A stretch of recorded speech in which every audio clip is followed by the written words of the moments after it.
पाकिस्तान के top doctors के साथ अपॉइंटमेंट बुक करें, वो भी पेशेंट फीडबैक देखते हुए। आज ही ओला डॉक ऐप डाउनलोड करें। ओला डॉक, डॉक्टर का अपॉइंटमेंट आसानी से।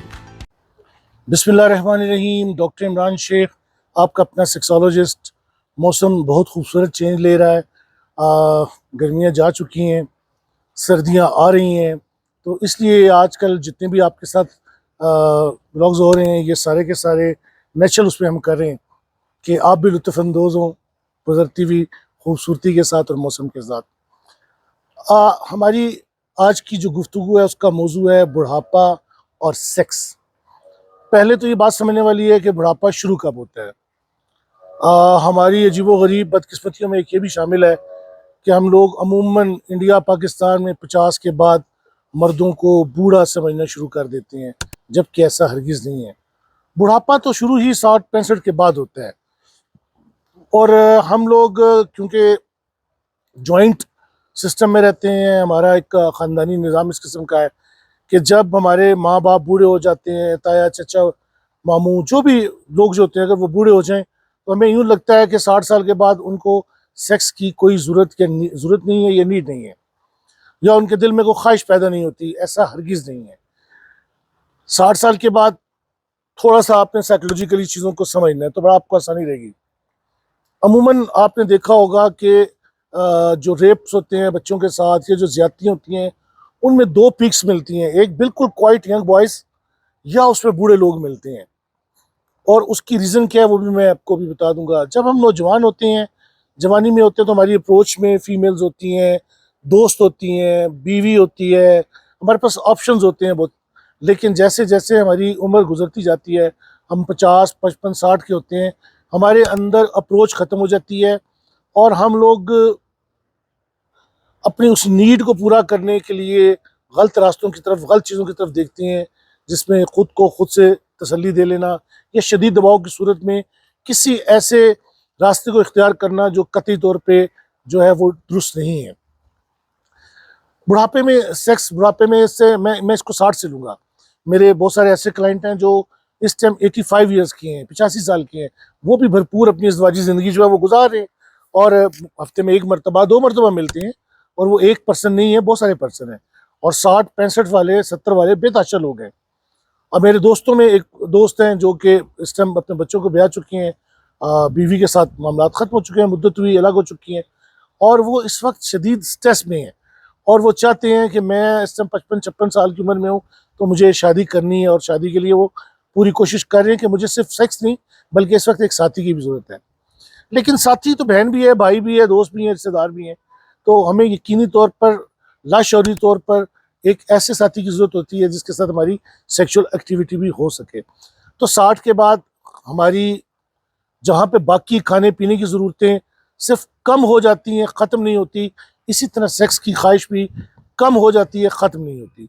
और कम होने की भी बहुत सारी वजूहात हैं जो हम आपसे डिस्कस करेंगे, और उनको बताएंगे कि आपने उसको कैसे हल करना है और किस तरह उसको ठीक करना है। मैंने अर्ज़ की कि 60 के बाद सेक्सुअल एक्टिविटीज़ आपके स्ट्रेस को कम करती हैं। दूसरा, तनाव 60 के बाद कम हो जाता है, 55 के बाद भी कम होना शुरू हो जाता है। लेकिन इसका दूसरा फ़ायदा क्या होता है कि तनाव तो कम हो जाता है, मगर इंज़ाल का वक्त, यानी कि एजुकेशन का टाइम जो है वो बढ़ जाता है। नेगेटिव पहलू ये है कि हमें 60 के बाद साथी की ज़रूरत होती है। साथी से मुराद मेरी वो कॉन्डोम नहीं है, साथी से मुराद मेरी अपना पार्टनर है, जिसको हम बीवी कहते हैं, अज़दवाजी पार्टनर जो हमारा होता है, हमें उसकी ज़रूरत होती है।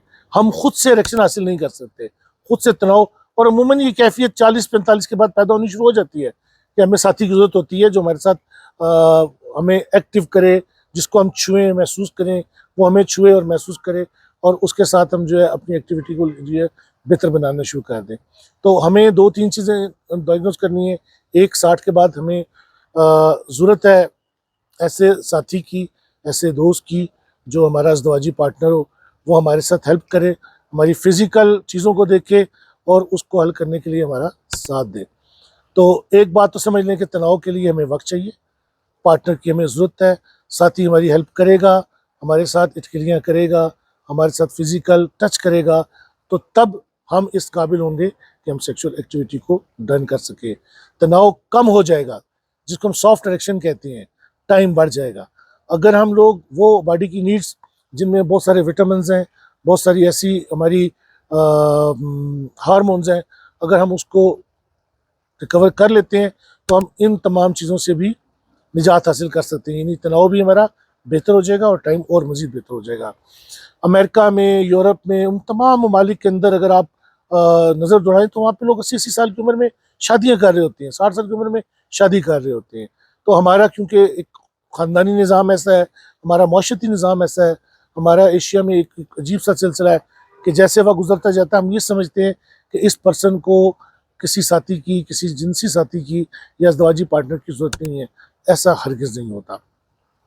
हमें उतना ही ज़रूरत होती है जितनी हमें नौजवानी में, जवानी में ज़रूरत होती है। लेकिन क्योंकि जिस्म वक्त के साथ साथ कमज़ोर पड़ जाता है, बहुत सारी चीज़ों की कमी हो जाती है, ज़िम्मेदारियाँ बहुत बढ़ जाती हैं, परेशानियाँ बहुत बढ़ जाती हैं, तो यकीनी तौर पर हम उसकी कमी का शिकार हो जाते हैं। अच्छा जनाब, अगला पहलू इसका ये है कि आया हम बुढ़ापे में बाप बन सकते हैं कि नहीं? तो जनाब वाला, आपने बहुत मशहूर मकूला सैकड़ों सालों से, बल्कि हज़ारों सालों से शायद पढ़ा जाता हो अपनी अपनी ज़ुबानों में कि मर्द कभी बूढ़ा नहीं होता। अब तो बिल्कुल 100% ये बात मुमकिन है कि मर्द कभी बूढ़ा नहीं होता। और बूढ़ा बनने के दो हिस्से हैं।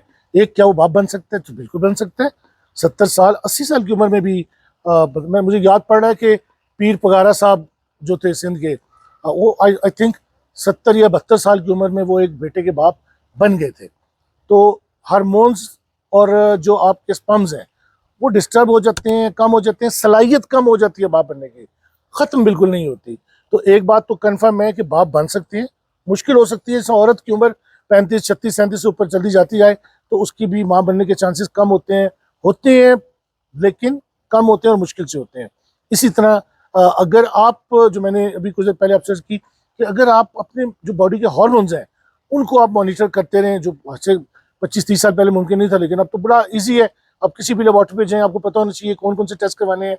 फिर आप उसी के लिए जो ज़रूरी डाइट है, फल है, फ्रूट हैं और अदर चीज़ें, आप वो इंटरनेट पर सर्च कर सकते हैं कि मैं किस तरह कंटिन्यूसली अपने जो हार्मोन सिस्टम है उसको मैं बेहतर रख सकता हूँ। फिर इसी तरह बहुत सारे विटामिन हैं, जिसमें एक बहुत आम तरीन विटामिन D3 है और उसके साथ हार्मोन है टेस्टोस्टेरोन। फिर B12 है। ये कुछ हार्मोन्स और विटामिन ऐसे हैं जिनको अगर आप मॉनिटर करें, उनको आप लेवल पे अपने साथ लेके चलते रहें, जो उनकी नीड आपकी बॉडी के मुताबिक, उम्र के मुताबिक, तो आप कभी भी बूढ़े नहीं हो सकते। और इन तमाम चीज़ों के साथ जनाब वाला, अगर आप सोने का नवाला खाते हैं, आप इंतहाई महंगी कीमती तरीन ग़िज़ा इस्तेमाल करते हैं, वो आपके वजूद का हिस्सा नहीं बनती तो किसी काम की नहीं। तो एक्सरसाइज तो आपको हर सूरत में करना है, उसको आपने किसी सूरत में नज़रअंदाज नहीं करना। और एक्सरसाइज के लिए बेहतरीन वक्त कौन सा है? Morning time. सुबह नमाज के बाद आपका बिल्कुल एनवायरनमेंट साफ़ सुथरा होता है, आपकी बॉडी फ्रेश होती है, आपकी ब्रेन फ्रेश होती है, आप हर लिहाज से बिल्कुल फ्रेश होते हैं। पूरी रात वो जो कार्बन डाइऑक्साइड पौधे बना रहे होते हैं वो बिल्कुल फ्रेश ऑक्सीजन बनाना शुरू कर चुके होते हैं। तो सुबह की जो वॉक होती है वो आप समझें आपके लिए सारी ज़िंदगी सोने का नवाला है। अगर आप वॉक कर रहे हैं और अपनी जो ग़िज़ा सादी भी इस्तेमाल कर रहे हैं तो आपको वो कभी भी बूढ़ा नहीं होने देगी। ऐसे अफराद जो अपनी ग़िज़ा का ख्याल रखते हैं, हार्मोन्स का ख्याल रखते हैं और सेक्स करते रहते हैं अपनी उम्र के आखिरी हिस्से तक, उनको जोड़ों के दर्द से निजात मिली रहती है, हार्ट अटैक के उनके जो इम्कानात इंतहाई कम हो जाते हैं और प्रोस्टेट कैंसर के भी इम्कानात इंतहाई कम हो जाते हैं। तो आप एक बात समझ लें कि मर्द को उम्र के आखिरी हिस्से तक, हम आखिरी हिस्सा एक को कह सकते हैं कि 80 साल, 85 साल, 80 ईयर्स, 85 ईयर्स, उस टाइम तक भी आप बासकून आसानी सेक्स कर सकते हैं अगर आप अपनी सलाहियतों को एक्सरसाइज के ज़रिए और मुनासिब ग़िज़ा के ज़रिए कायम रखते हैं। बाप भी बन सकते हैं और सेक्सुअल एक्टिविटी भी डन कर सकते हैं।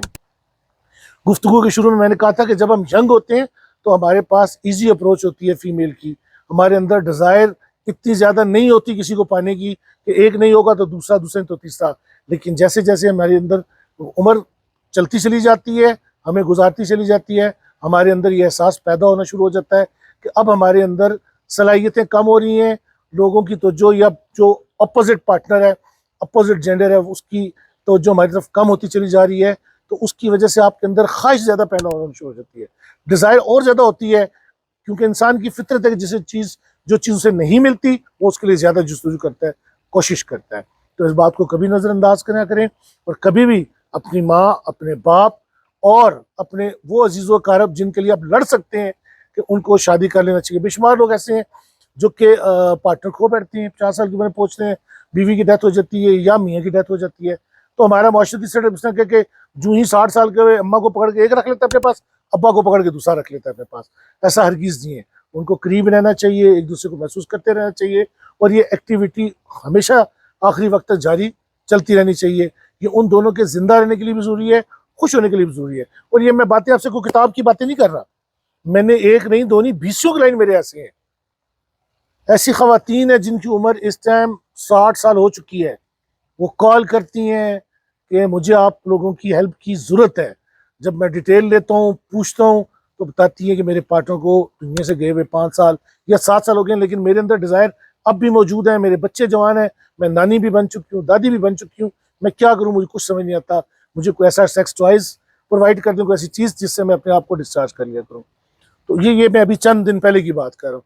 तो ये कैसे मुमकिन है कि आप ऐसे लोगों को जब अकेला छोड़ देंगे तो क्यों उम्मीद रखेंगे कि खुदा न खास्ता उनसे कोई ऐसा गुनाह सरजद नहीं होगा, कोई गलती सरजद नहीं होगी। तो आपने मेरी आज की इस बात को, मेरे इन चीज़ों को आपने गौर से सुनना है, समझना है और माशरे में जहाँ जहाँ आप इसके लिए आवाज़ बुलंद कर सकें, कोशिश कर सकें, आपने ज़रूर कोशिश करनी है।